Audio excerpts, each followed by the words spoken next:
প্রিয় দর্শক, আসসালামু আলাইকুম। জীবন গল্পে আপনাদেরকে স্বাগত জানিয়ে শুরু করছে আজকে নতুন একটি প্রতিবেদনটি সরাসরি সম্প্রচার করা হচ্ছে ম্যারেজ মিডিয়া প্রতিবেদন অফিস থেকে। আপুটি আমাদের এখানে এসেছেন বিয়ের জন্য, জানবো আপুর জীবন অজানা গল্প। আসসালামু আলাইকুম। ওয়ালাইকুম আসসালাম। আসসালামু আলাইকুম। ওয়ালাইকুম আসসালাম। আপু ভালো আছেন?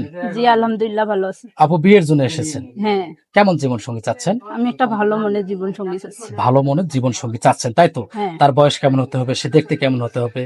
বয়স যেমনই হোক না কেন, দেখতে যেমনই হোক না কেন, ভালো একটা মনের মানুষ হলেই হবে। আপুর নাম কি? মিথিলা। মিথিলা। বয়স কত? 21+। 21+। ফ্যামিলিতে কে কে আছে? ফ্যামিলিতে আমার মা আছে, বাবা মারা গেছে, ভাই বোন কেউ নেই। ভাই বোন কেউ নেই। হ্যাঁ, দর্শক, মিথিলাকে দেখতে পাচ্ছেন। মিথিলার যদি কোনো ভাই দায়িত্ব নিতে চান, এই মুহূর্তে ডিসপ্লেতে একটি নাম্বার দেখতে পাচ্ছেন। নাম্বারটি চাইলেন কর্তৃপক্ষের নাম্বার। এই নাম্বারে ইমো এবং হোয়াটসঅ্যাপ দুটো আছে। ইমোতে বা হোয়াটসঅ্যাপে মিথিলার একটি ছবি স্ক্রিনশট মেরে পাঠিয়ে দিবেন, আমরা যোগাযোগ করিয়ে দেবো। মিথিলা কি নামাজ কালাম পড়েন? জি আলহামদুলিল্লাহ। ঠিক আছে, ভালো থাকবেন। আসসালামু আলাইকুম। ওয়ালাইকুম